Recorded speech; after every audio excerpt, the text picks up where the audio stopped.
This is our fourth meeting. The purpose of this committee and to have these meetings is to really look at a lot of the obstacles that we face now that Denver has uh, taken leaps and bounds in terms of election modernization, in terms of how we run elections. Unfortunately, our charter has not kept up. It is a little antiquated. The way we run elections nowadays is a lot. Is a lot more uh, like I don't want to sound redundant, a lot more modern, and we need it creates some conflicts with us when we're running specifically the municipal election with today's modern model and also with state law. So we are intending to, at the end of the day, the end game is to create a series of recommendations on how we continue to run elections in Denver, what models we use, what tools we employ, what timelines we can perhaps tweak, all of them of which are going to have to be charter changes so that we can update and modernize our charter to match how we run elections. This is meeting number four. The last meeting we covered the wisdom of having a runoff, and that naturally leads to discussions like models and how would we if we were to avoid a runoff, and have and perhaps move an election in November if that was in the bag. What tools, what models would we use out there to be able to do that? Of course, things like ranked choice voting are on the discussion topics, and that's what we're having a discussion on today. And I will pass it over to Dan to continue this meeting and then introduce our presenter. All right, well, thank you very much, Clerk. And I will just, first of all, apologize for the polka dots behind me. My neighbor is either chainsawing or doing something very noisy, and the quietest place in my house is my daughter's room, so that's where I'm at the moment. So thank you all very much. We appreciate you continuing to meet with us and to really think these issues through and think these possible solutions through.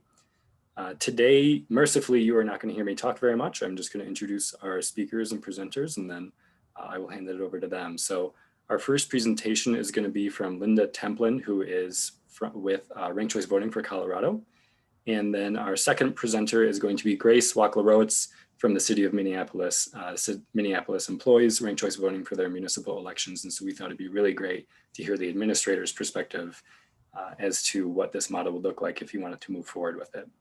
Then, of course, we'll have questions, answers, any member discussion, and then we will preview the next meeting. Just some of the same mechanics from before. Obviously, only committee members, we have you in a special room, so only you can ask questions. Please mute yourself if you are not speaking so that we don't pick up any sort of ambient or different noises. And of course, at any time, any member of the public can email their comments and questions to us at charterclerk@denvergov.org, and every single comment that we get will be passed along to the committee.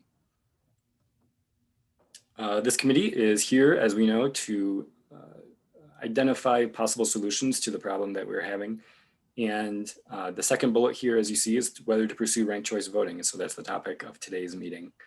And this is actually meeting number 4. So we're in the second half of our journey here. And while we're talking about this first alternative vote method, we're going to talk about the second alternative vote method, which is approval voting at the end of January. So that's kind of a preview of the next meeting we're going to be having as well. Just so you guys know, this is actually an interesting little tidbit. Denver had what we called preferential voting very early in the 20th century.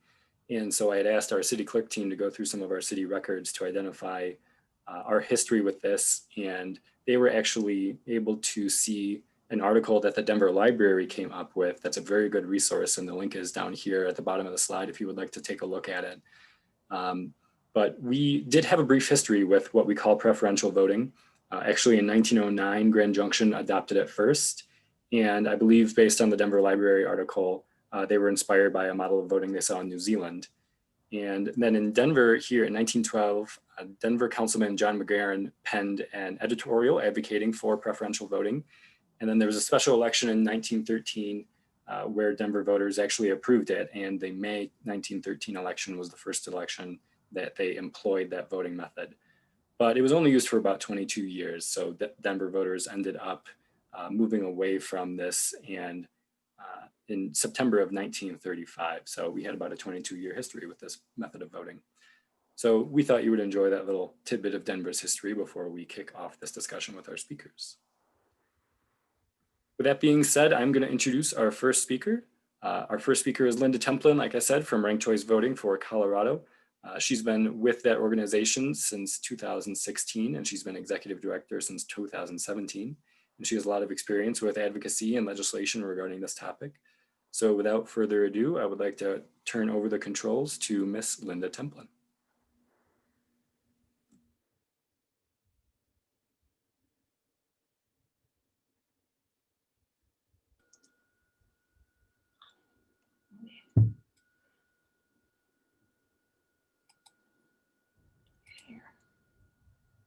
All right. Hi, thank you so much for asking me to speak today. I'm very honored to be speaking to the committee, and I'd like to take just a moment to reflect on what happened yesterday as being, I knew it was going to be bad. I had no idea it was going to be that bad. The project I worked on before ranked choice voting was rebuilding a country that had a war. And when I started hearing people here in the US using the language of war in 2016, I thought I need to bring my focus back here to the States. So that being said, that's why I do what it is I do. And ranked choice voting for Colorado was founded in 2016 in reaction to the election. And what our mission is to be a voice for the voters. So we are voter-centered. Everything we promote has been proven in the peer-reviewed journals to benefit the voters. We are militantly nonpartisan, which means that our board is carefully balanced with Democrats, Republicans, independents, and minor party voters. And we are a nonprofit that conducts research, educates voters, and shares best practices. So that's why I'm here speaking. And what I'm going to talk about is what is ranked choice voting, why cities around the country are modernizing to ranked choice voting, and how to optimize ranked choice elections. So we have a video I think Andy is going to play. This is from Santa Fe, New Mexico, that has used the same model we would be using here in Denver. Just 1 second.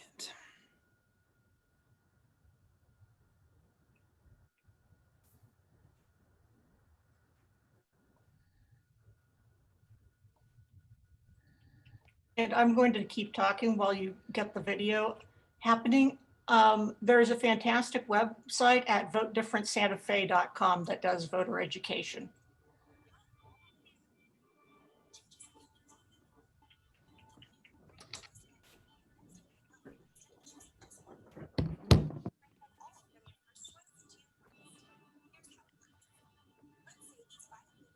Anybody hear it? Yep, we can't hear the volume on that. My apologies, 1 second.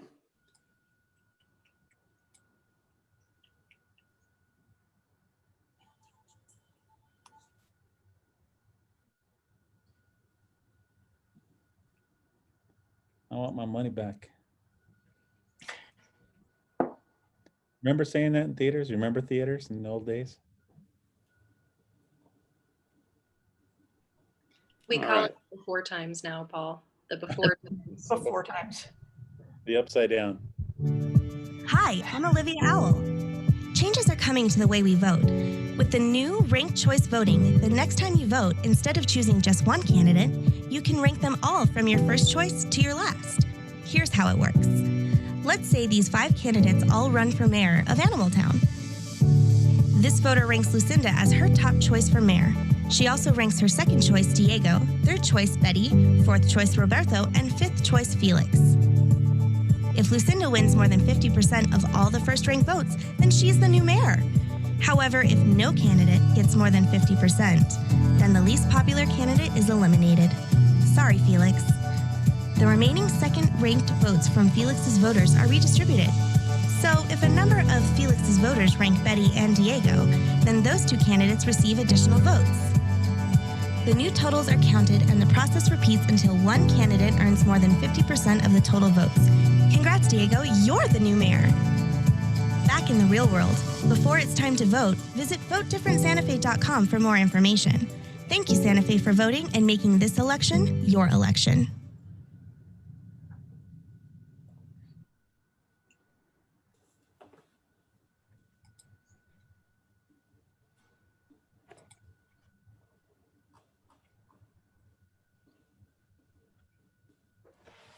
You can reshare your screen, Linda. Oh, I reshare. Okay.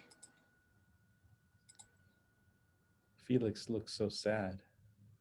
Oh, sorry, Felix. Yes, but Felix- Felix got to run. He wasn't told to stay out of the race as an outlier. So that's the quick explainer for the public on what ranked choice is and how it works. We're seeing it's used in general elections around the United States, in statewide races in Maine, and coming soon in 2022, statewide races in Alaska. It's I think your audio went out, Linda. I'm back. It's used for military. I'm back. I think it's used for military voters in some southern states to make sure their votes are counted in when there are runoffs.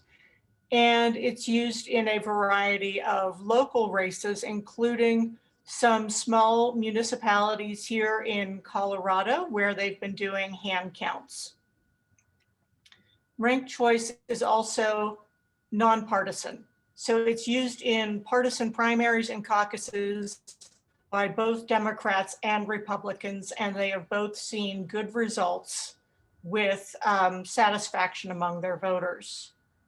And having their voters feel that they've been heard, that everyone had a fair chance, and that everyone agrees that the winner truly earned their win. So here is the definition of ranked choice. So this is a modern definition. There's been a few iterations, obviously, while best practices were getting ironed out.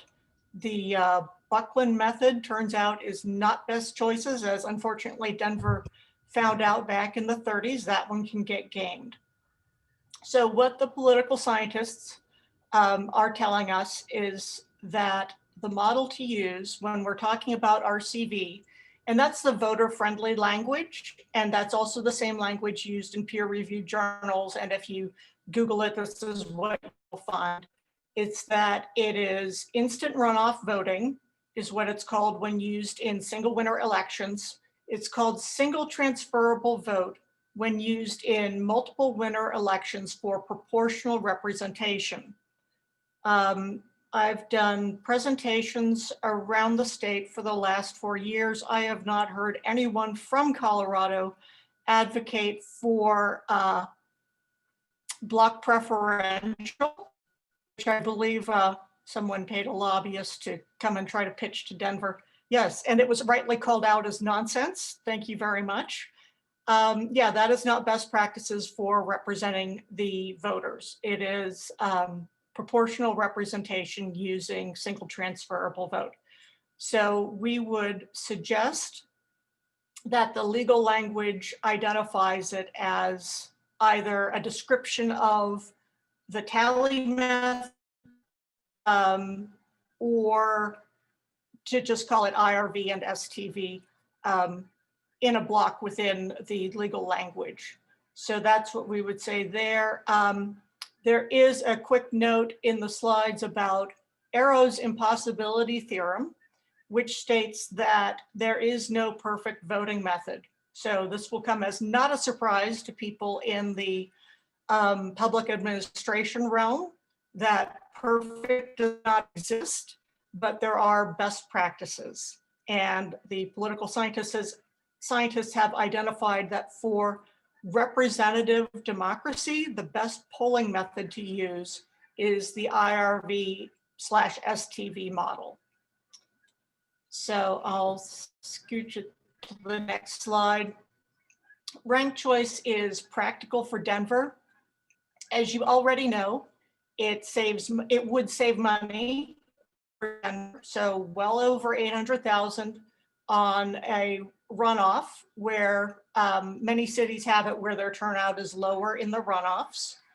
Denver would also save, it's kind of a ballpark number, but roughly equal amount on the public finance of the runoff election, which is a new feature to Denver elections. So getting this all done in one election, getting to that, identifying a majority winner in one cycle is cost effective.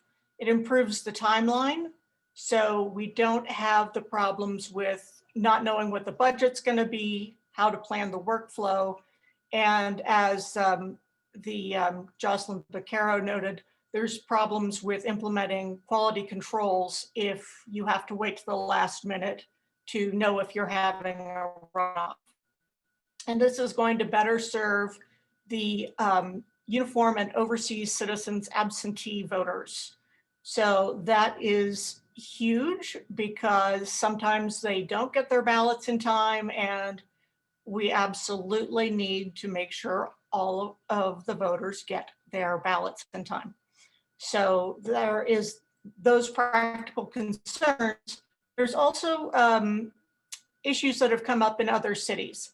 And ranked choice has been used in more and more cities over the last 20 years. So there is a good body of evidence. So we see that equity is one of the factors that's taken into consideration when ranked choice is being considered and switched to. So there are a few reasons here. One of them is that ranked choice makes all candidates viable. It guarantees nobody victory, but it guarantees everybody viability. So nobody's told to stay out of the race. Nobody's told, oh, there's already another Black person running, you'll split the Black vote. No, everybody who wants to serve can run. So we get more variety of candidates in the race running, and the winners tend to mirror the population demographics. So that's one reason for it. There are other cities that have implemented ranked choice to resolve civil rights litigation. So that was East Point, Michigan did that. And that was regarding that the representation was not mirroring the population. And so that's a factor. And then an increase in turnout is another reason why cities are looking at this, is that the trends towards increasing turnout have been improving over time when paired with voter education. And the increase is around 10%. So there was a 2016 study that showed it was in that ballpark, and the cities, particularly Minneapolis, the numbers have been improving cycle after cycle on turnout. And then there is another reason why places are looking at switching to this is to improve the political culture. One of the unintended consequences of ranked choice is that candidates may need second choice votes to win. And what that means is that they have to have reached out beyond their base with issue-based campaigning, so that all of the citizens know the issues, and the discussion has been issue-focused, not mudslinging. And that is one of the reasons why places are changing to ranked choice. For instance, Santa Fe saw tremendous improvements in the political culture. And that is when it is paired with educating the campaigns about how to make the shift of campaigning. So that is why, and then here is how. How does this happen? And this is what we've learned from, things that have, that every election cycle, there's lessons learned. So we've even gotten some more information in since the fall. So to run through this, one thing we'd think that Denver should look at is ballot access. And a thing that came up in Minneapolis was that they had 36 people decide to run for mayor. Now they only had to get 50 petition signatures to get on the ballot. So that's one day in front of Walmart. That's pretty quick. So they had a lot of people who weren't necessarily having plans to serve running. So what they did is they modified their ballot access. So we're suggesting that that Denver follows suit. So for citywide offices in Denver, that would be an increase in petition signatures from 300 to 500. And for city council district, an increase in petition signatures from 100 to 300. But these are just suggestions. And that's based on what works best for the voters. For instance, we see that the debate is best when there are between 4 and 6 candidates. That's kind of the debate sweet spot. But voters are fine with a dozen candidates before they start saying, okay, this is a bit much. So that's the kind of the numbers there. Another issue is ballot design. There was a ballot design study conducted in 2017 here in Denver, and it was Metro Denver area voters, I believe, were the participants, 112 participants. Nobody spoiled their ballots, but part of the feedback was that on the grid style ballots, they had 10 rankings available.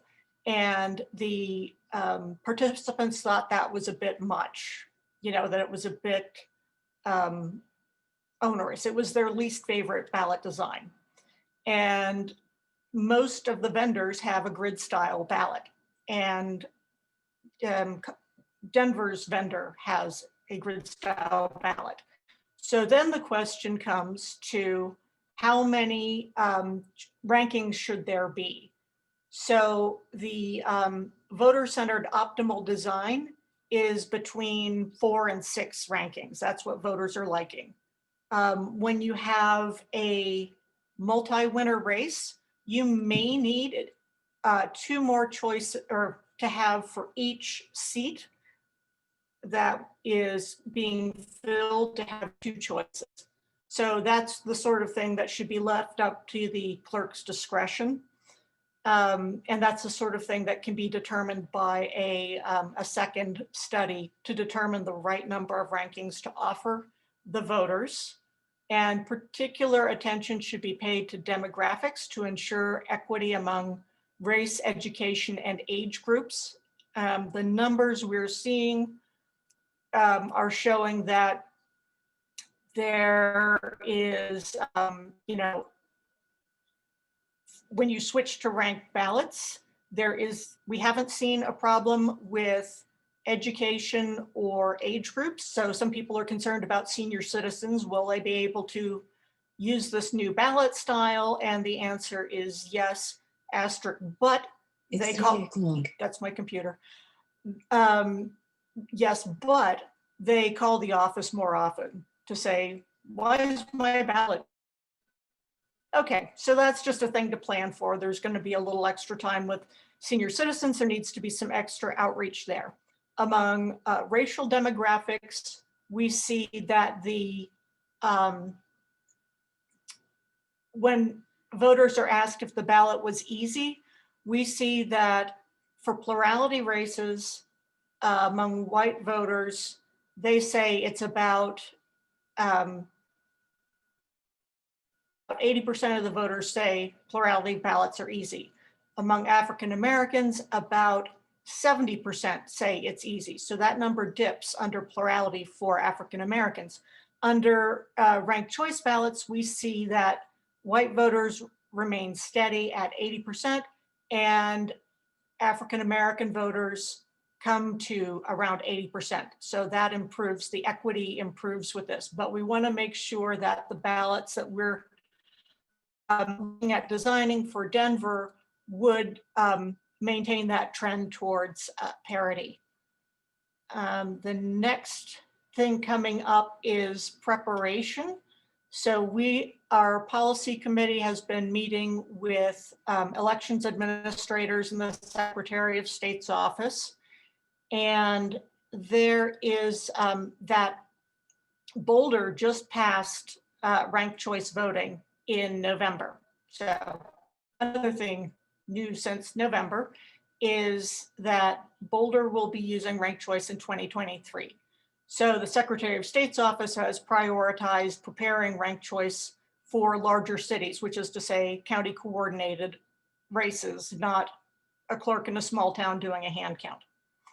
So Representative Kennedy will be introducing legislation to prepare the state to expand ranked choice voting in Colorado.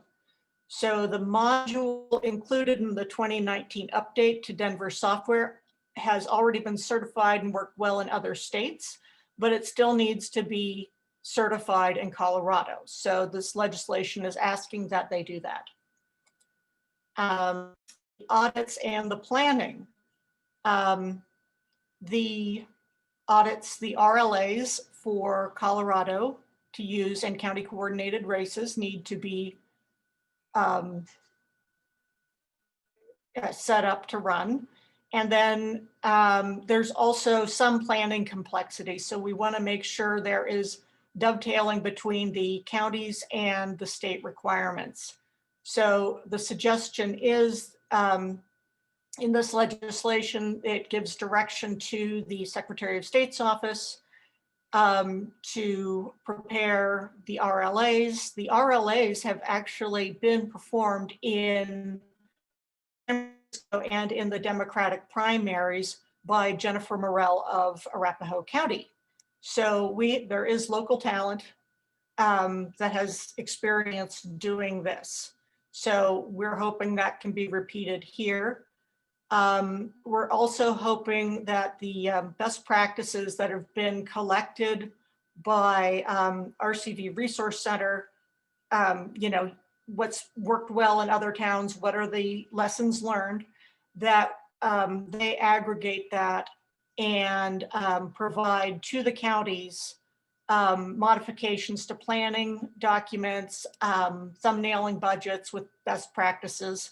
So we're hoping that the Secretary of State's office will provide that to the counties.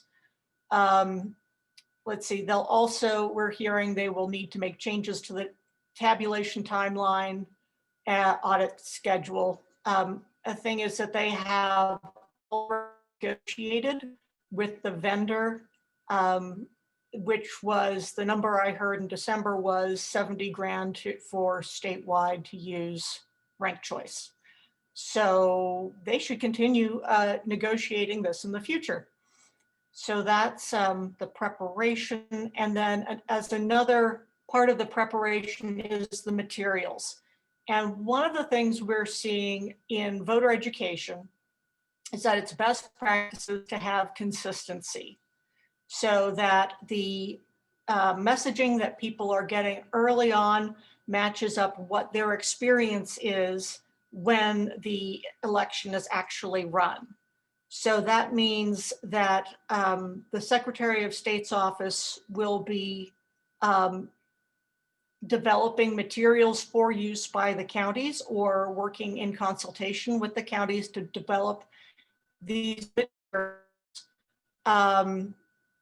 And let's see, and those include, images of what your ballot's going to look like, what the results are going to look like, and that you'll be aware of the first round tally is what you get on election night. And that's what gets added to and changes around before the final tally happens after all of the ballots are in and accounted for.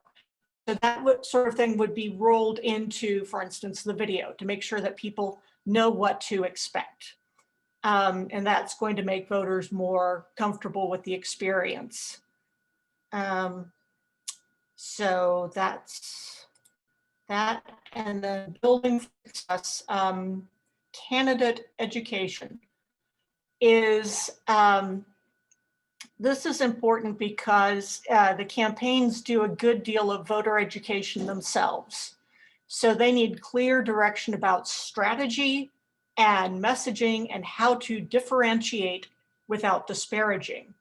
So it has happened that there have been campaigns that have misinformed their voters in attempt to strategize, and it backfired.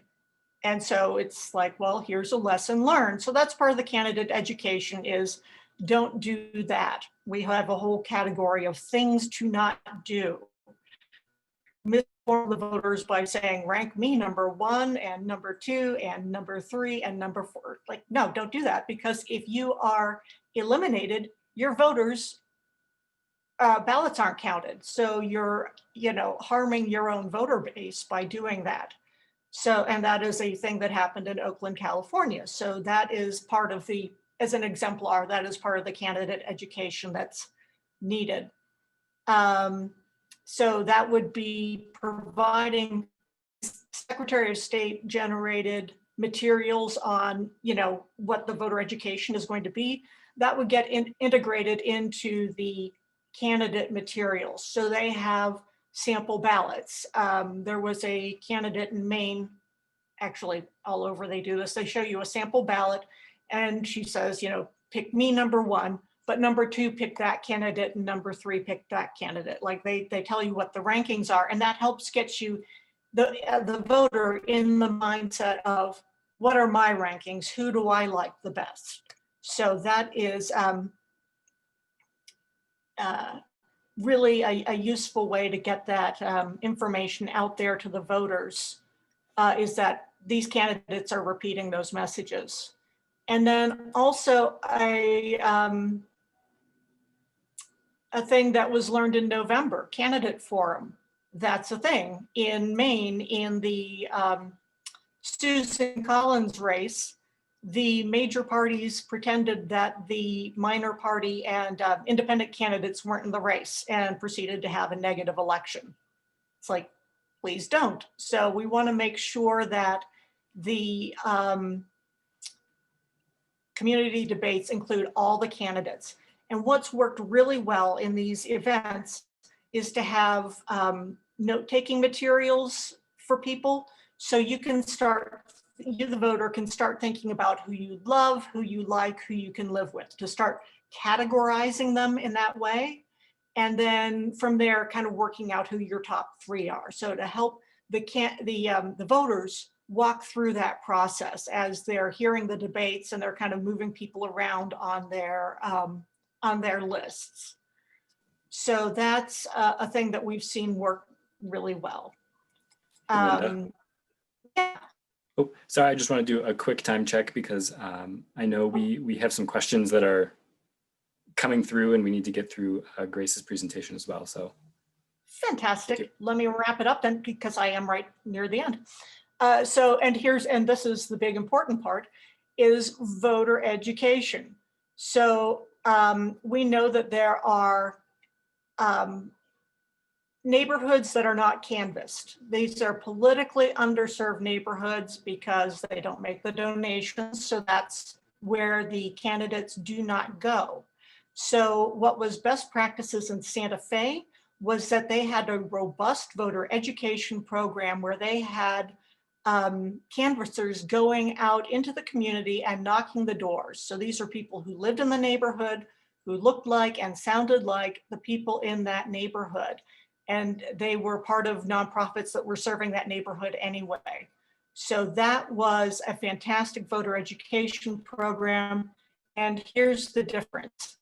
So Basalt, we had a mailer, a web flyer, and a video, and voters were 88% satisfied. But you can see there was a difference between the very satisfied and the satisfied group. And here is the difference with a voter education program. You see that 94% were satisfied and 81% were very satisfied. So that's a qualitative difference in the voter experience. So that's a thing we would like to see here in Denver, is a robust voter education program like they had in Santa Fe, with a website like they had. To pop through quickly, we see a huge jump in voter satisfaction when we switch to ranked choice.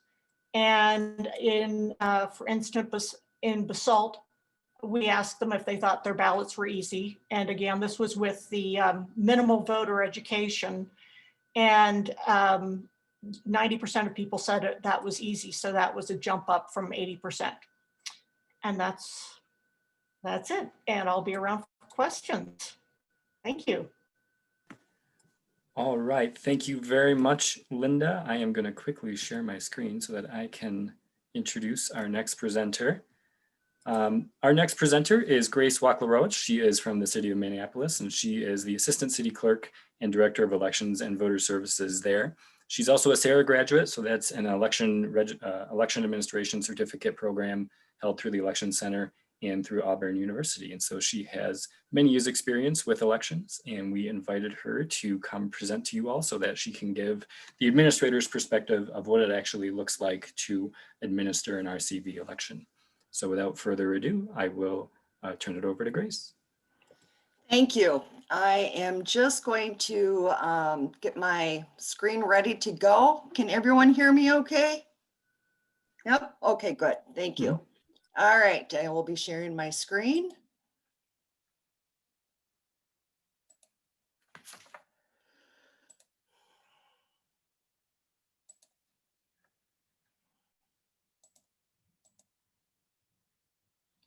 Okay. Members of the Charter Review Committee, my name is Grace Wachlarowicz, and I am the Assistant City Clerk, Director of Elections and Voter Services for the City of Minneapolis. It is an honor to be here to provide information on Minneapolis' model of administering our municipal election using ranked choice voting, or RCV. Today, I will be presenting an overview of RCV administration and best practices for Minneapolis. I understand that Minneapolis is a lot like Denver. The city election is conducted every 4 years with single and multi seats. Minneapolis has 22 offices comprised of the mayor, city council for 13 wards, park board for 6 districts and 3 at-large seats, and 2 at-large seats for the Board of Estimate and Taxation. In 2006, voters approved to change from traditional balloting to ranked choice voting for municipal elections. The first city RCV election was conducted in 2009 and subsequently in 2013 and 2017.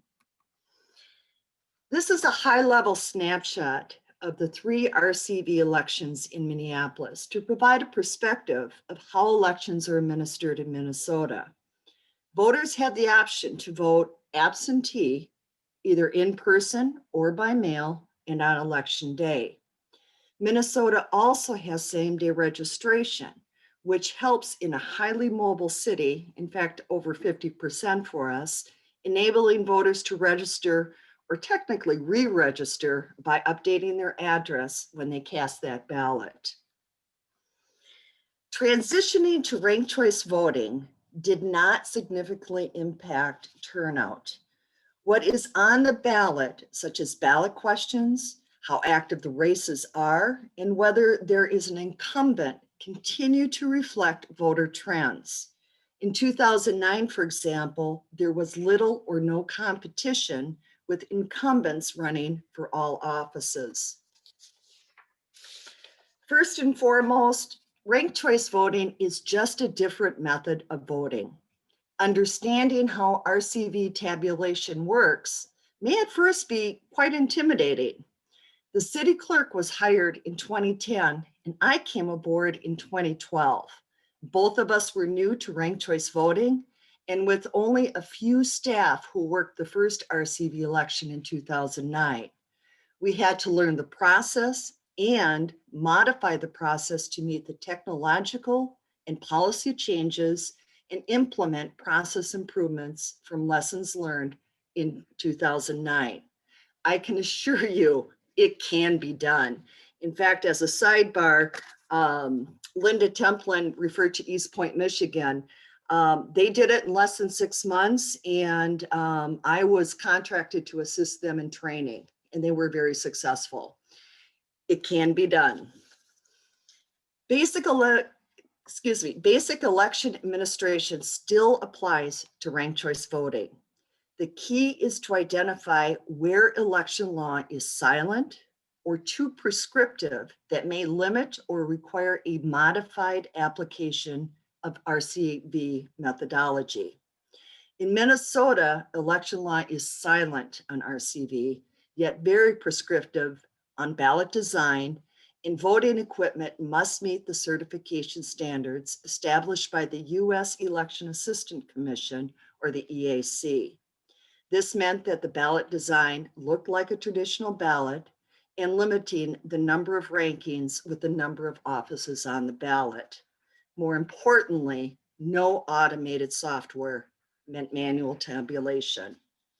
Finally, the City Charter Code of Ordinance and Rules is the policy guide and procedures for administering RCV. The core foundation is the Minneapolis method, the step-by-step process for counting, tabulating, and redistribution of votes using voter intent. The next few slides are Minneapolis RCV ballots. This is the 2009 ballot. It includes instructions at the top, how to mark the ballot. The design required 3 columns, and by law, the oval is adjacent to each of the candidate names. So you can notice that if you can see my cursor, we had to have, oops, there we go, sorry about that. Each column was each ranking with the names repeated. And then I also wanted to point out that if you have city charter questions or city questions in general, it is still possible to have that on a ranked choice voting ballot. Here's the 23 ballot, and it illustrates just how long and complex the ballot can be. This is the year that we had 35 candidates that ran for the open seat for the mayor. And then this is our 2017 ballot. This one is from St. Paul, Minnesota. They also have ranked choice voting. And I wanted to point out here that this city has their offices staggered every 2 years. So they have a better flexibility, so they're able to increase the number of rankings. So with no automated RCV tabulation, Minneapolis faced manually hand counting and redistributing the ballots. In 2009, the city designed a streamlined process called the Minneapolis method, excuse me. It is a process of sorting the ballots and counting the unique 3-choice combination for each office. Data entry and analysis is then performed in an Excel spreadsheet. Using only cut and paste and basic math functions, then reallocation of vote choices replicate the manual process of piling and distributing of ballots. And this is an illustration of what it would look like. on how to count a unique 3-choice combination for each office. Ballots are sorted by the first choice candidate, then sorted by the second and third choice, then entered on a slip with the number of ballots for each unique 3-choice combination. The unique 3-choice combination are then entered into a spreadsheet for each office.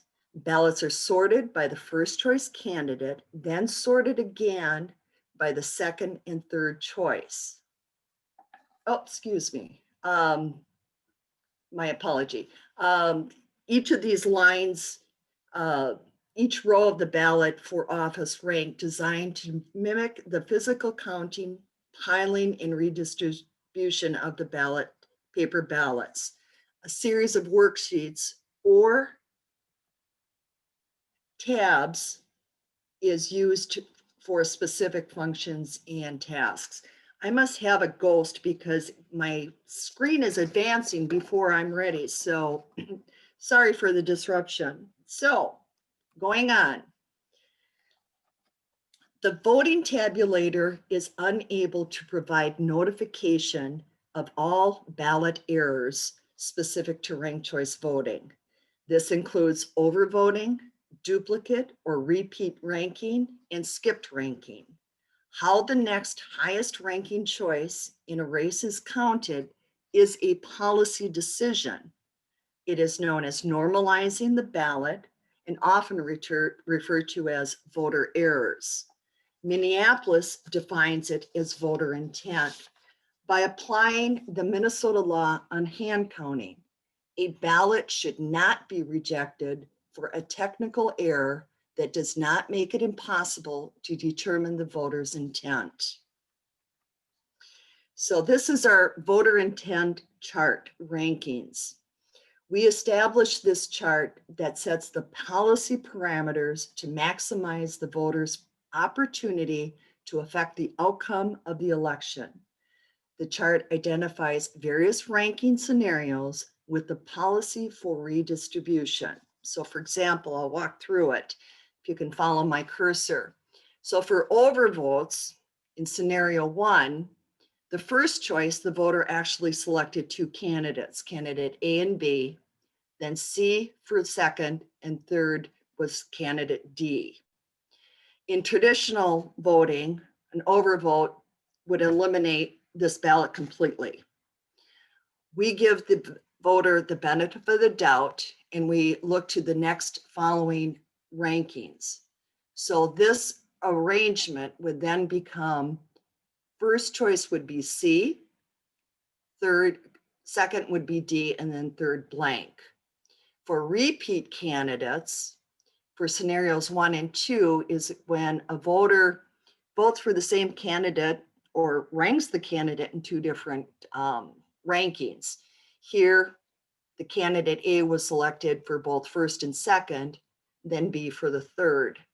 We would still count A for the first choice and then move to the next viable choice, which is B, candidate B, then blank. Skipped ranking. In scenario 1, they left first choice blank. Traditional voting, it would be a ballot that race would be eliminated. No candidates would be selected on behalf of that voter. And so what we would do is advance it so that candidate A was their second choice. So that moves to candidate A becomes first choice in the adjustment, then B, then blank. And obviously any undervotes would be considered undervotes, and that stays the same. I will not go into detail on the process improvements we've done. It's pretty self-explanatory on the chart displayed. However, it is critical to honestly and objectively identify, refine, and improve components and steps that should be eliminated, enhanced, or replaced before and after each election cycle. By doing so, we were able to significantly expedite the tabulation process from each RCV election without compromising the integrity and accuracy of the election. The most significant process improvement occurred in 2013 when Hennepin County, where Minneapolis resides, purchases new voting equipment and operating software from Election Systems and Software, or ES&S.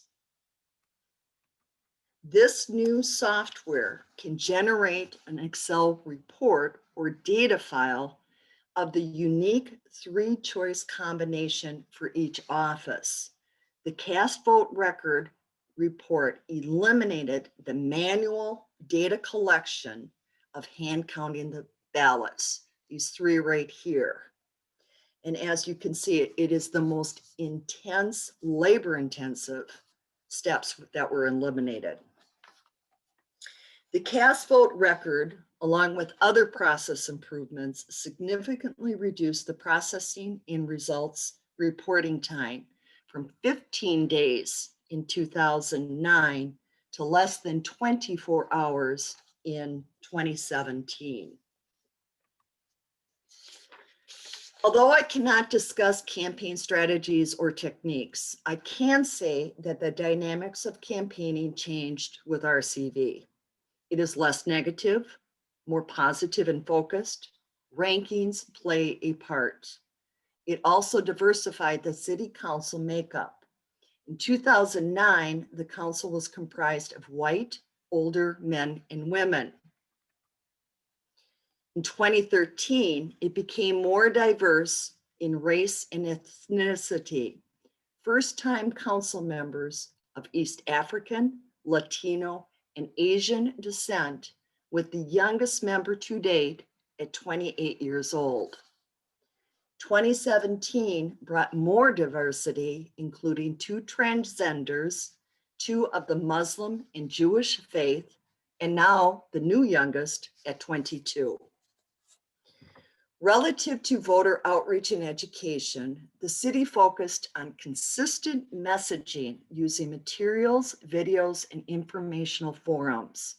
In order to manage messaging, Minneapolis developed handouts and videos on all aspects of RCV, what it is, how it works, and how to mark the ballot. All resources are on the city website and are downloadable for use for outreach organizations, campaigns, and media. The informational forums open to the public, campaigns, and media are also valuable. These forums reinforce consistent messaging and promoted transparency. The final forum, held 1 week prior to the election, focused on what to expect on election night and the following days. It includes a demonstration of the tabulation process, how the results will be displayed, how winners are declared, and a projected timeline when winners for all races will be declared. Post-election surveys were conducted for voters, non-voters, election judges, and candidates in the 2009, 2013, and 2017 municipal elections. It validated that voters were aware of the local election, that the election was an RCV election, that they knew how to mark an RCV ballot, to express their preferences, and took advantage of the ability to rank. The favorable scores also increased after each RCV election, demonstrating greater awareness and familiarity with RCV.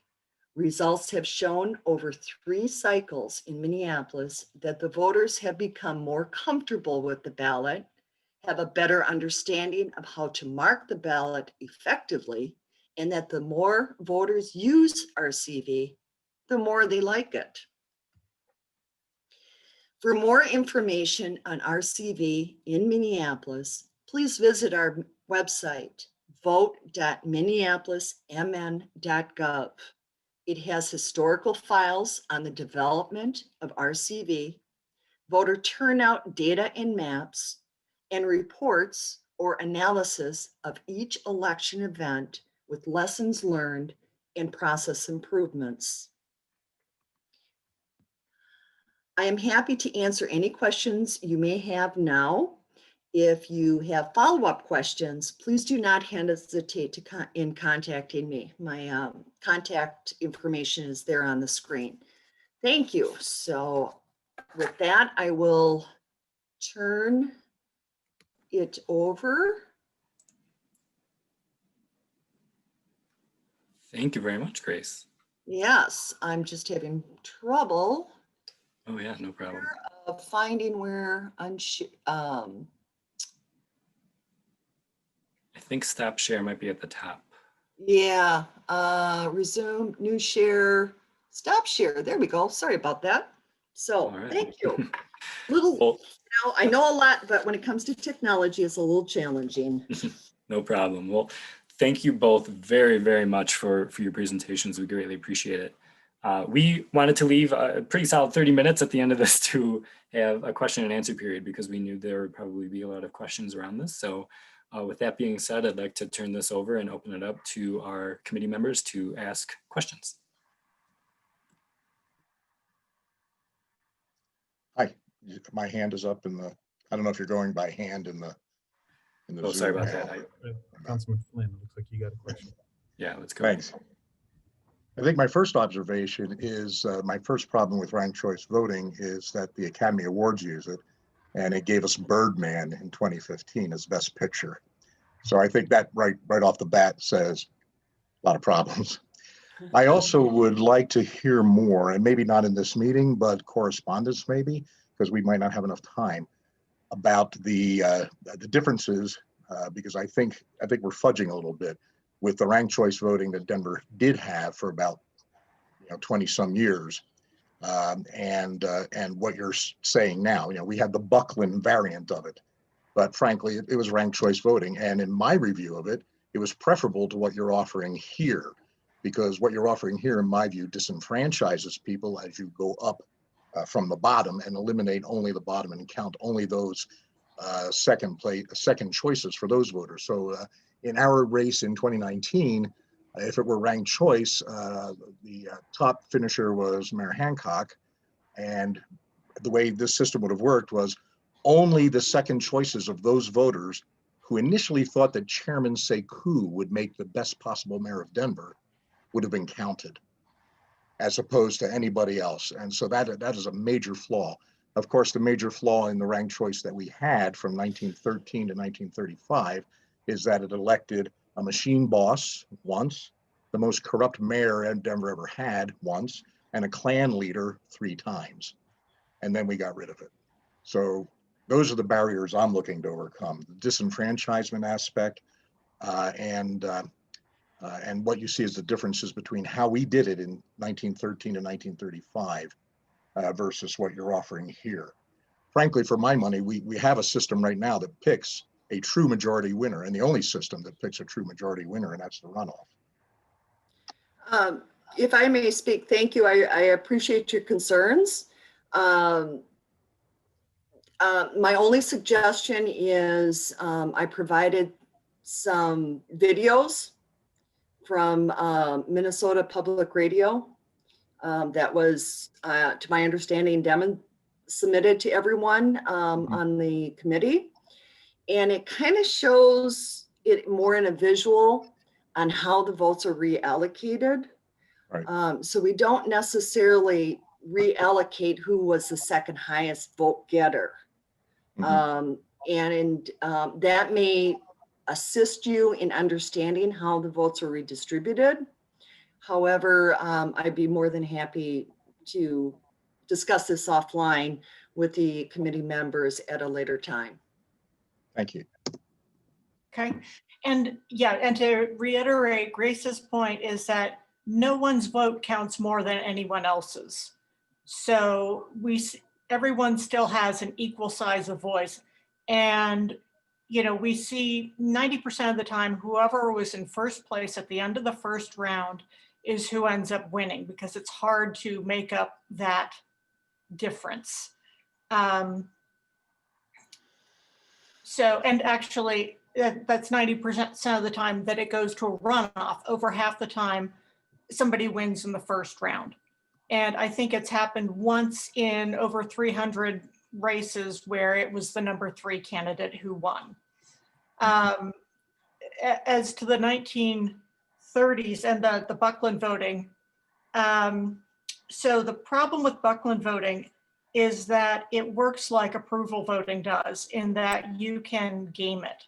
So although it's sort of a chimera method, the ballot is ranked, but the way it's tallied is different. It's tallied like approval voting. So even though you have the illusion of choice, so you get to rank your ballot in Buckland, but if you are strategic and you only bullet vote, then your vote doesn't get watered down. So it's one of those things that's ended up on the trash heap of history for very good reasons.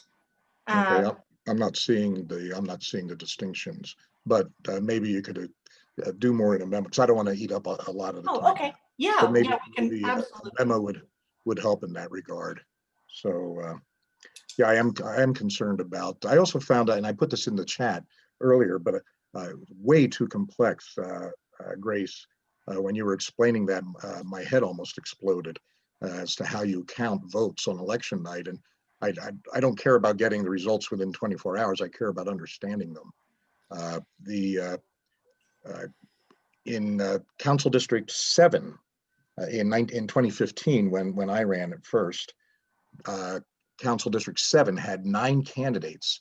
That would have been, what is that, 81 bubbles, 9 across and 9 down. It would have been a nightmare for voters. I don't understand how that is an improvement over what was eventually produced. And my last note is also, I was a little bit insulted by the notion that ranked choice voting changes campaign behavior, in the sense that it would have us reaching out more to people other than our base. Most people in municipal nonpartisan elections, we don't have a base, right? There was no one I didn't reach out to, and I had 4 opponents. I was in a 5-way race that went to a runoff, and there was no one that we didn't reach out to at all. And so maybe in a partisan race that might be true, but here in a neighborhood district, your base is, you start with your friends and then you reach out to everyone else. So I question that analysis. Thank you. I can certainly appreciate that your head exploded. Believe me, Yeah. I had a very close colleague, an election official from Kansas, who was assisting us. And she said every time we talked about ranked choice voting, she wanted to just crawl under the table.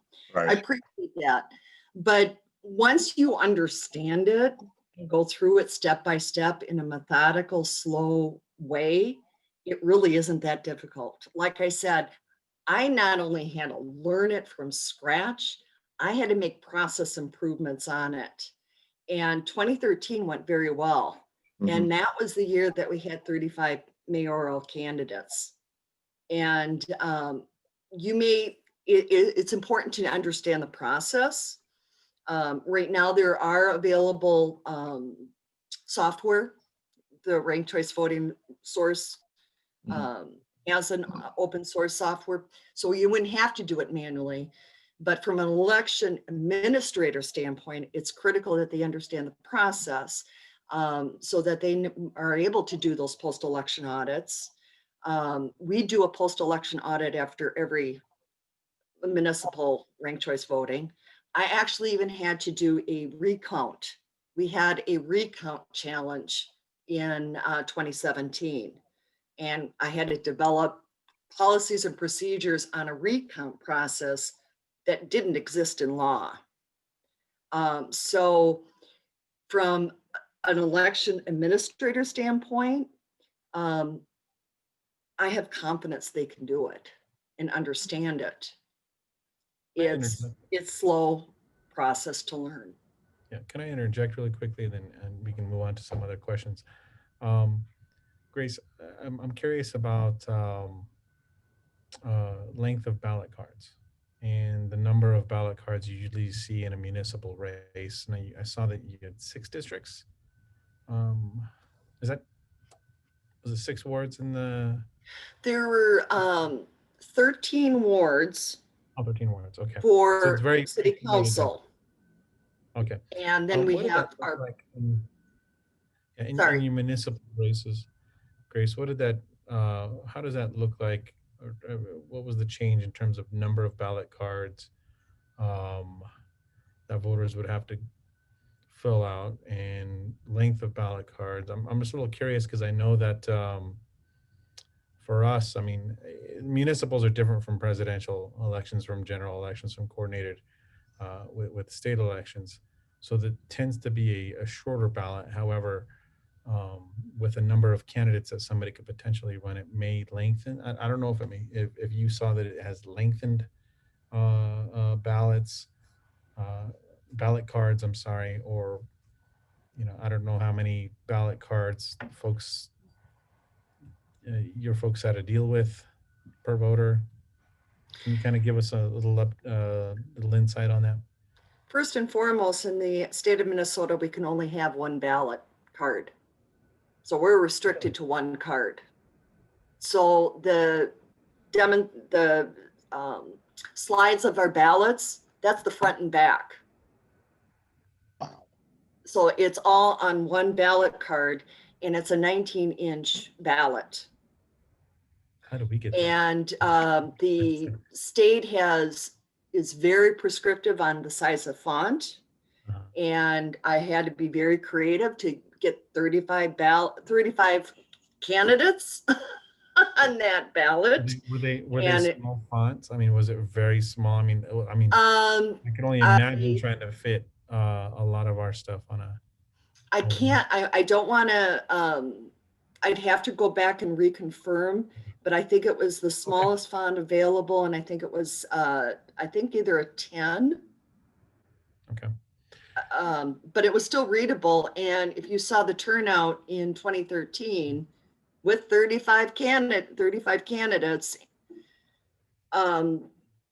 it wasn't, you know, we didn't have problems with our voters. A lot of it has to do with voter outreach and education.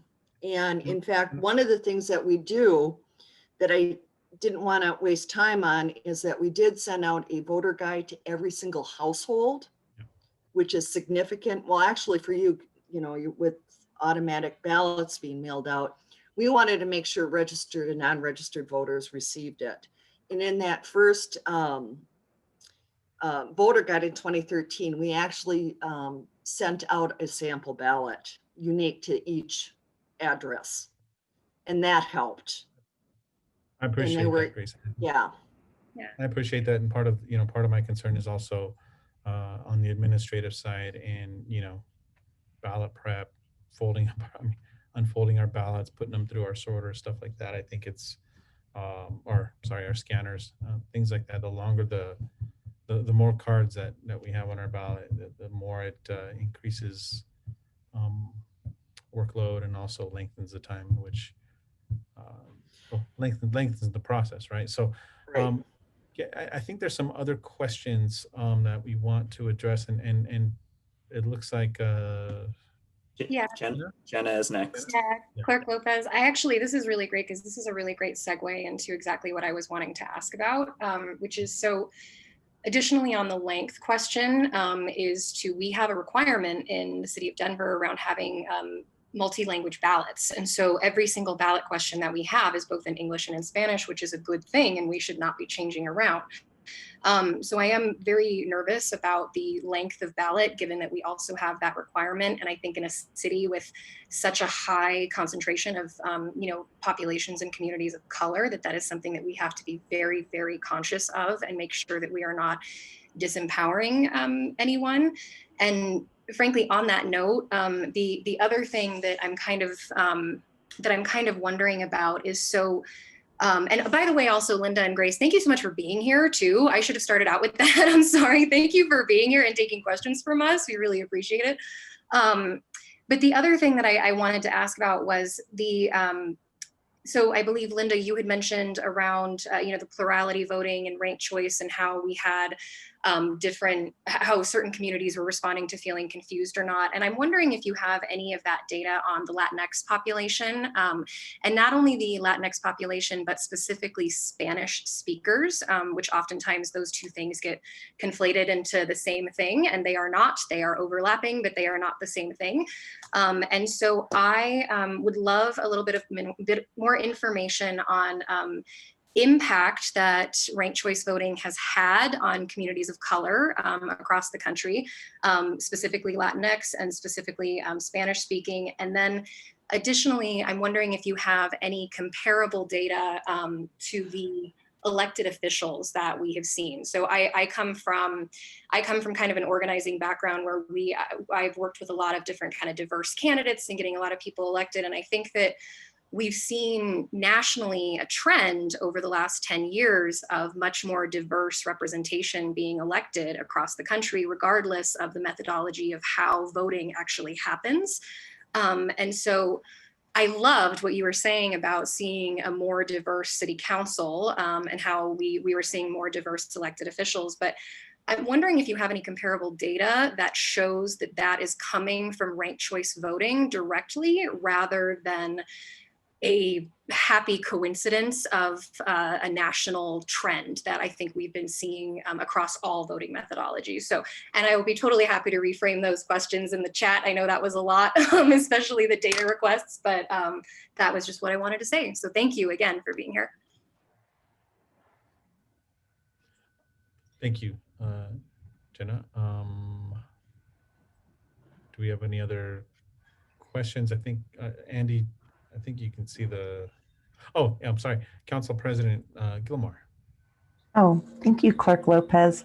Thank you for those questions, Jenna, because that was exactly some of the things I had questions about as well. I guess on the other side of really voter education, because that is something that we struggle with. And I guess in the earlier example, maybe Linda, in your presentation, you talked about local nonprofits participating in, some door-to-door education, outreach, etc. And knowing how politics go, there are always small organizations, nonprofits, RNOs, etc., that also wade into elections. And just wanted to understand a little bit more how you kept the education very separate, especially when you're working with local groups, to not have it, I guess, muddy the waters as far as campaigning at the same time as the outreach and education. Oh, okay. So the programs used in Santa Fe were not related to elections. So there was a bicycle repair cooperative, and I think, that was a neighborhood organization, and another one that did not really weigh into the political sphere.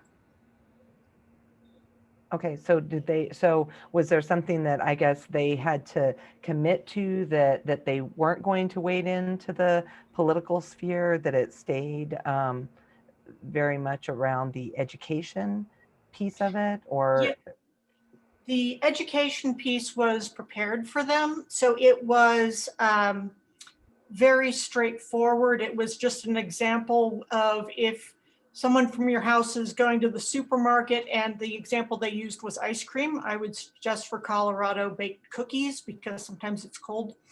But that you would talk about, if someone from your household is going to the store, and they ask you what flavor you'd like. Okay, so here's the ballot. Do you want, chocolate chip or chocolate or peanut butter? Like, rank your choices. So if they're out of the chocolate chip, what's your next choice? Would you like chocolate or would you like peanut butter? I mean, people know how to have this every single day with needing backup choices. People get it. So it's just a matter of translating that over to what the ballot is and what the ballot looks like. So that's the materials were prepared for them, and they just used those. It wasn't, and here's who we think you should vote for, you know, a seat. No, it was, they already had the materials. Okay, that's really helpful. And I guess, are there, along the lines of data and research, especially looking at the bandwidth or the interest of voters to learn a new system or to look at this in a different way.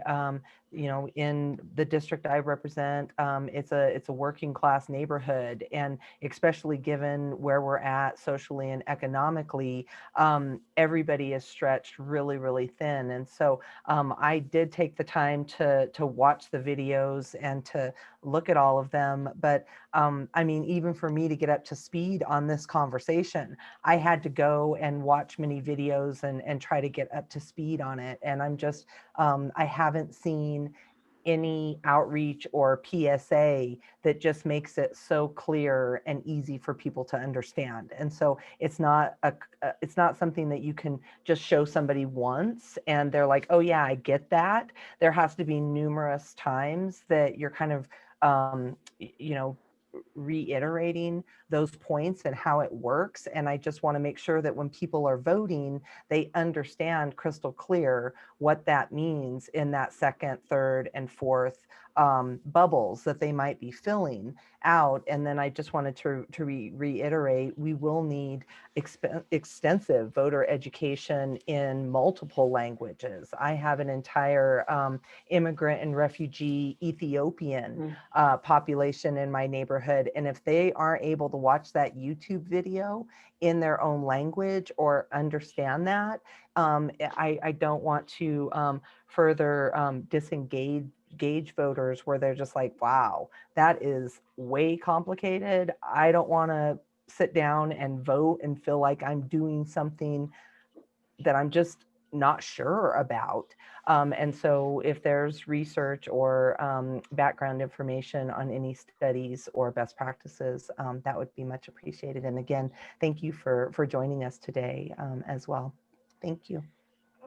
If I can comment, I appreciate your comments, and I agree. Voter outreach and education is critical, and the description of the choice of cookies or ice cream is very common. People get it; they really do. With our voter outreach and education program, we were very robust in 2013, particularly with all the changes since 2009. In Minneapolis, the four most common languages are English, Hmong, Somali, and Spanish. So all of our videos and all of our materials are translated in all four. Are they And translated in all four on yes, request, or are they printed? Are all No. four of them printed in every ballot? it's not the ballot, it's our educational materials. Oh, And Grace, We- can I also just ask a point of clarification? Is it translated material or is it interpreted material? Like, is it like a Google Translate has taken No. the shift over, or it's an interpreter has done it? No, we actually have certified interpreters translate our voter outreach and education materials. Awesome. Thank you. I just wanted to clarify. Yeah, and to further clarify, we do not have any requirements for second language on the ballot.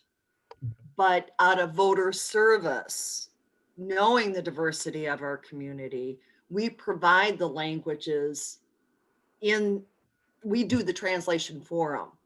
And that was my point about consistent messaging. We developed all the materials.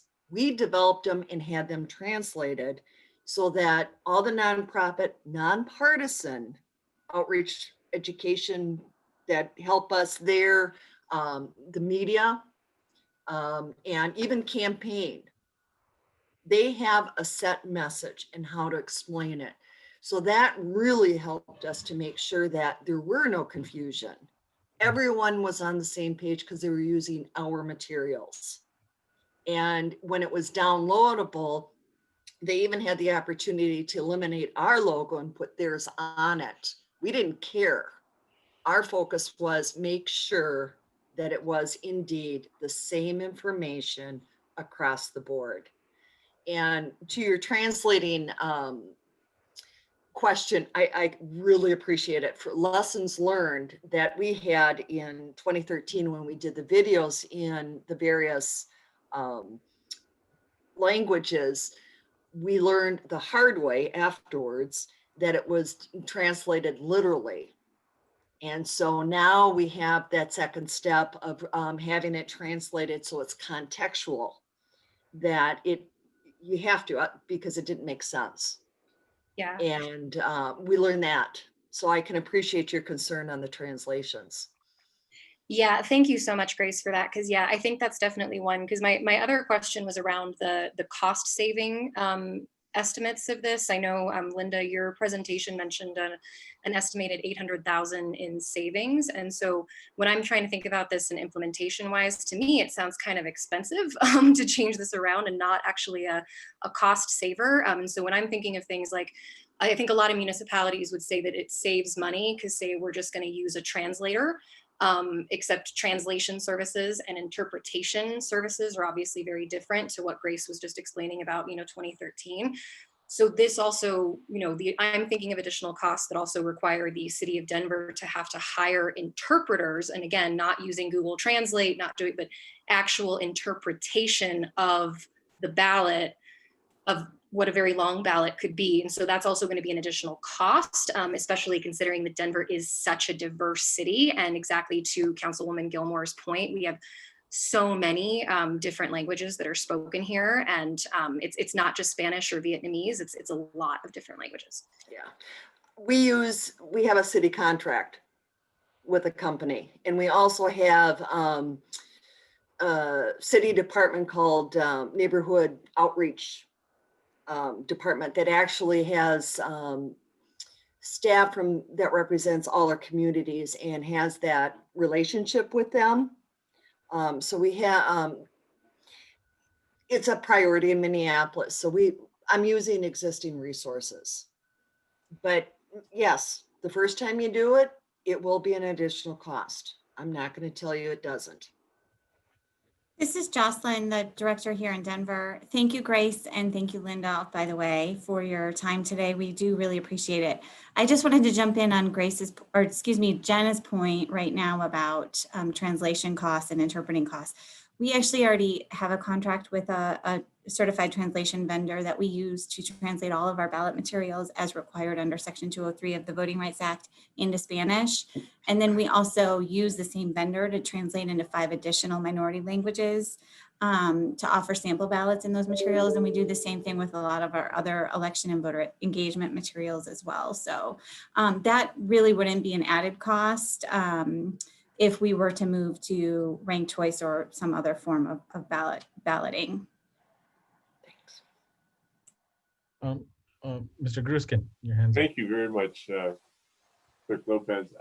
And thank you very much to both presenters. It was really quite fascinating to hear what's happened. I do have a series of questions, which I don't think we'll necessarily have time to answer today, but maybe you can get back to us. First of all, the educational effort that's undertaken, is that undertaken particularly, let's talk about it in the first year, whether it's Minneapolis or Santa Fe or wherever, is that undertaken during the election year, or is there a pre-election year process so that people can get used to the idea? And if there is one model as opposed to the other, what have you found to be most effective? My second question is, and maybe you addressed this and I just didn't catch it, but what, if anything, has this, and I'm loath to say what sort of effect has this had, because I think at most you can say there's a correlation as opposed to causation. But what correlation between ranked choice voting and turnout generally, and turnout in minority communities have there been in places like Santa Fe and Minneapolis? And as a subset of that, what sort of fall off voting have you seen? So in other words, someone votes for their favorite candidate, maybe they vote for a second candidate. How many people actually go through and vote for all five animals?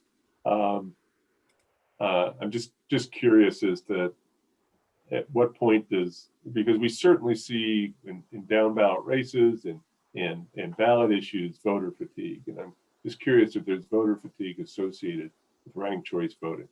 And lastly, just because campaign messaging is so very important, were there any changes that were implemented in any jurisdiction where ranked choice voting has been used in the campaign finance system?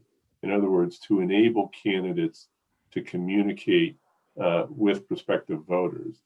Have there been any changes that would have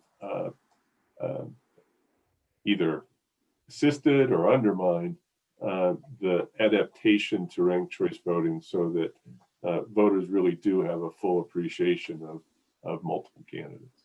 Again, thank you very much for your time and for your expertise. A lot of questions. I don't know if I caught them all, but I'll try to catch some of them. And if Dan or Andy could email your questions, I can respond to them electronically because they're all very good. What I can say as far as voter outreach goes, our election is in November. So, and it always follows the presidential. So we're gearing up for process improvements because we now have new technological changes. We're going to be doing that the first quarter of 2021. In 2013, we started planning in the first and second quarter. Now, I'll be honest with you, education is important. My colleague in elections definitely know that there's a lot of preparation in that, and that'll be key for the first portion of the election cycle. Quite honestly, voters aren't too interested in it too soon. It's too far away. So we had a strategic plan, and we outlined what we wanted to do on a month-to-month basis. And with the November election, we really didn't gear up until September, October. Started a little in July, and then we geared up. And we had a strategic voter outreach plan with the messaging, the videos. We had forums. In July, we had a mock election throughout the city to vote their favorite Minneapolis lake. So they had an opportunity to actually vote on a ranked choice ballot, gave us the practice of ballot design and tabulation, and then we announced it. So there are a lot of strategies, but the timing really depends upon your cycle. So that's going to be a little bit more challenging, but it's mapped out just like everything else in election with timelines and strategies. What were the turnout? As an election official, I have to rely on our standard statement, and that is it all depends upon what's on the ballot. If you have active races, or if you have city questions that are contentious or active, that's what draws people out. Like I said, whether it's ranked choice or standard, it's just a different method. But what's on the ballot in the campaigning or the competition, that's what drives people out. That's my election opinion. And with that, I'll pause because I noticed that we're kind of late, so I don't know how long we can extend over your time. Or if there are other questions. For the committee, I put it in my email into the chat. Please email any questions that you still would like answers from, and I will work to get responses from our two panelists. For everybody else watching, our next meeting will be at the same time on January 28th, where we will have presentations from the approval voting community, which is a different type of voting process. And if you search, and I'll also put in the chat at the end, but search on the clerk's website, the Charter Review Committee, you can see any prior videos or information, as well as submit your comments, which are sent to the committee members for them to review. And I don't know if we want to extend a little bit or if we want to wrap it up now, but I want to thank both Linda and Grace for taking the time to share your expertise. And I see Kevin Flynn is raising his hand, so I will turn it over there to Councilman Flynn. Thank you. Before Clerk Lopez closes the meeting, I just want to express a word of thanks to Grace, to Paul, and to Jocelyn, and to all election workers for their work in this last cycle. It was, as it turns out, something America has never seen before, as it turned out. But the folks who are in the trenches do an honest job day in and day out, but especially to have to undergo the kind of attacks that were leveled is just despicable. And I just want you to know that I think most Americans share their disgust at what happened yesterday and the questioning of your work. Thank you. Thank you. Councilman, we appreciate that, and you're spot on.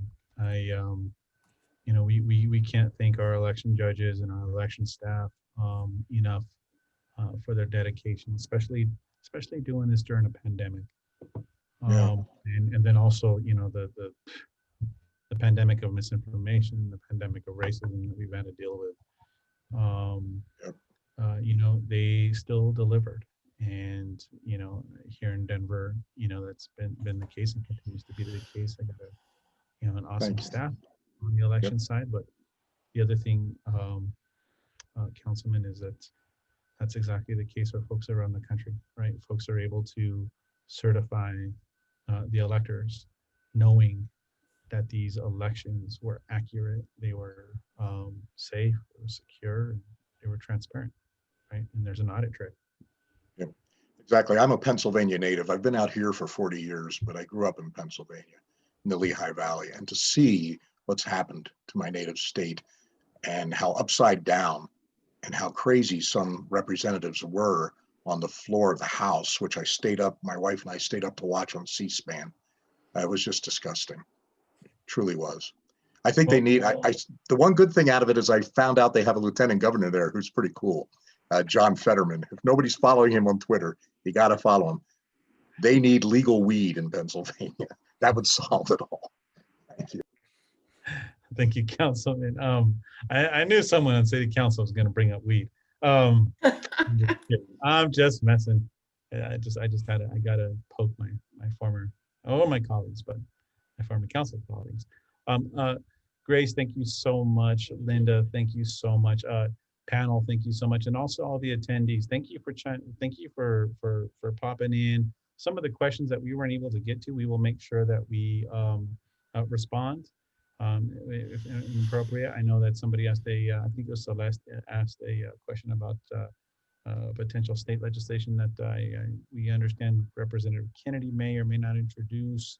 I have not yet seen what the language is that it looks like what the language looks like. I'm sorry, I'm a little discombobulated. But we will definitely, analyze that and, internally, and we have communications with Representative Kennedy as well, just so he has an understanding of what Denver does and how it operates. But yeah, thank you, panelists. Thank you, everybody, for chiming in. And I will end with this. There's a reason why this democracy has lasted as long as it does. There are checks and balances. There are appropriate checks and balances. And at the end of the day, the ultimate check is with the people. And, the sun will rise again. And we have our democracy. Thank you. Thank you.